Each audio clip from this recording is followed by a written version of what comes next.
ရွှေစီရီတော်ရီစီကားတဲ့စူပါမက်ကတ်များနဲ့တိုးတက်နေတဲ့စီးပွားရေးအင်အားများရဲ့နောက်ွယ်မှာတော့အာဏာကြီးမားတဲ့မိသားစုများနဲ့စီးပွားရေးလုပ်ငန်းရှင်ကြီးများက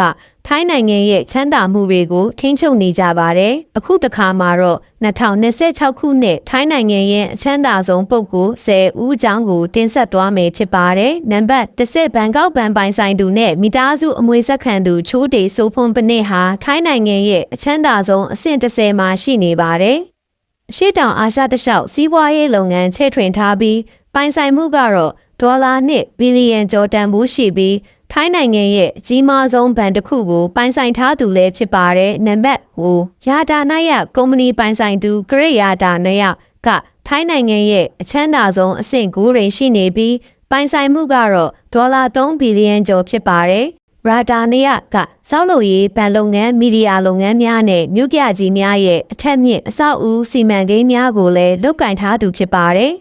။နံပါတ်10အချမ်းသာဆုံးအဆင့်8မှာတော့စွမ်းရည်လည်းပတ်ရေးဆိုင်ရာတီထွင်ဆက်သစ်သည့်လုပ်ငန်းရှင်ဆိုင်ဖို့အဟုနိုင်ဖြစ်ပါတယ်။ပိုင်ဆိုင်မှုကတော့ဒေါ်လာ3ဘီလီယံကျော်ဖြစ်ပြီးလျှက်စစ်ကားများနဲ့တန်ရှင်းတဲ့စွမ်းရည်တွေအတွက်ရင်းနှီးမြှုပ်နှံကသူ့ရဲ့အနာကြီးအပတ်ဆိုလူကုမ္ပဏီဟာထိုင်းနိုင်ငံကိုပုံမစိမ့်လန်းတဲ့အနာဂတ်သို့ဦးတည်စေနေတာဖြစ်ပါတယ်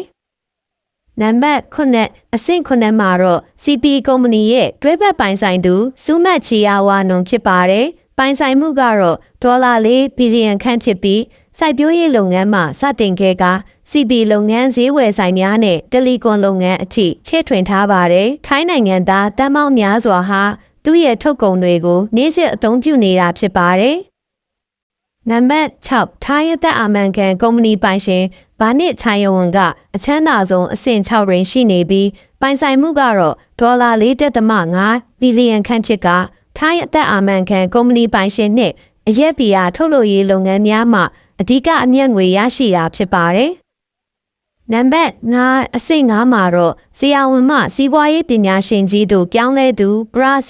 ဆက်တုံဦးစောဖြစ်ပါတယ်။ပရာဆက်တုံဦးစောဟာဘန်ကောက်ဒူစီဆေးဝါးလုပ်ငန်းတည်ထောင်သူဖြစ်ပြီးဒေါ်လာ6ဘီလီယံကျေးတန်ဖိုးပိုင်ဆိုင်သူဖြစ်ပါတယ်။ဘန်ကောက်ဒူစီဆေးဝါးလုပ်ငန်းကိုအရှေ့တောင်အာရှရဲ့အကြီးမားဆုံးဆေးရုံကွန်ရက်အဖြစ်တည်ဆောက်ခဲ့ပြီးကျန်းမာရေးလုပ်ငန်းဟာအသက်ကယ်နိုင်တဲ့လုပ်ငန်းဖြစ်တဲ့အပြင်အမြတ်အစွန်းကြီးမားစွာရရှိနိုင်တဲ့လုပ်ငန်းဖြစ်ကြောင်းသက်သေပြသူလည်းဖြစ်ပါတယ်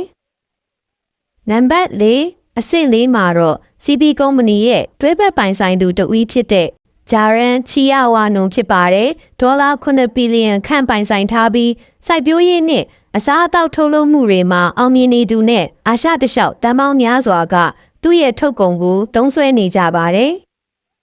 နံပါတ်3 Time Bef ကုမ္ပဏီပိုင်ဆိုင်သူချာရိုင်းစီရီဝါဒနာဘတ်ဒီကထိုင်းနိုင်ငံရဲ့အချမ်းသာဆုံးအဆင့်3တွင်ရှိနေပြီးပိုင်ဆိုင်မှုကတော့ဒေါ်လာ1ဘီလီယံကျော်ဖြစ်ပါတယ်လူကြိုက်များတဲ့ချမ်းဘီယာကိုစတင်ထုတ်လုပ်ပြီးအင်ချမ်မြေလုပ်ငန်းကိုလည်းချဲထွင်ထားပါတယ်သူရဲ့ထုတ်ကုန်တဲ့လုပ်ငန်းတွေကိုထိုင်းနိုင်ငံမြို့ကြီးတွေရဲ့အထက်မြင့်တိုက်တွေမှာတည်တာထင်ရှားအောင်စိုက်ဖို့အကြီးကြီးတွေနဲ့ကြော်ညာထားတာဖြစ်ပါတယ်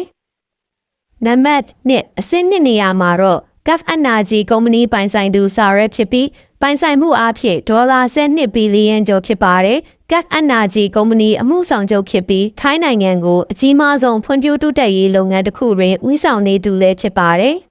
။နံပါတ်1ထိုင်းနိုင်ငံရဲ့အချမ်းသာဆုံးဖြစ်သူကတော့ Chevro ကုမ္ပဏီပိုင်ဆိုင်သူဒနင်းချီယာဝါနုံဖြစ်ပြီးပိုင်ဆိုင်မှုကတော့ဒေါ်လာ18ဘီလီယံကျော်ဖြစ်ပါတယ်။ချီယာဝါနုံဟာ CP ကုမ္ပဏီရဲ့တွဲဘက်အမှုဆောင်တဦးလည်းဖြစ်ပြီးစိုက်ပျိုးရေးစူပါမက်ကယ်ဆက်သွယ်ရေးလုပ်ငန်းတွေလည်းလုပ်ကိုင်သူဖြစ်ပါတယ်။မြမဒီမှာသူတည်နေရတဲ့ဆက်ပဲ11ဆိုင်ကိုစတင်တည်ထောင်သူဖြစ်ပြီးတရိษံစာဖြစ်တဲ့ CP လုပ်ငန်းကိုပါနိုင်ငံအများအပြားတွင်ချဲထွင်ထားပါတယ်။ဒီနေ့ဟာထိုင်းနိုင်ငံရဲ့အခြားဘီလီယံနာများကမပြိုင်နိုင်တဲ့မင်းကြီးအဖြစ်ဆက်လက်ကျန်ရှိနေသူဖြစ်ပါတယ်။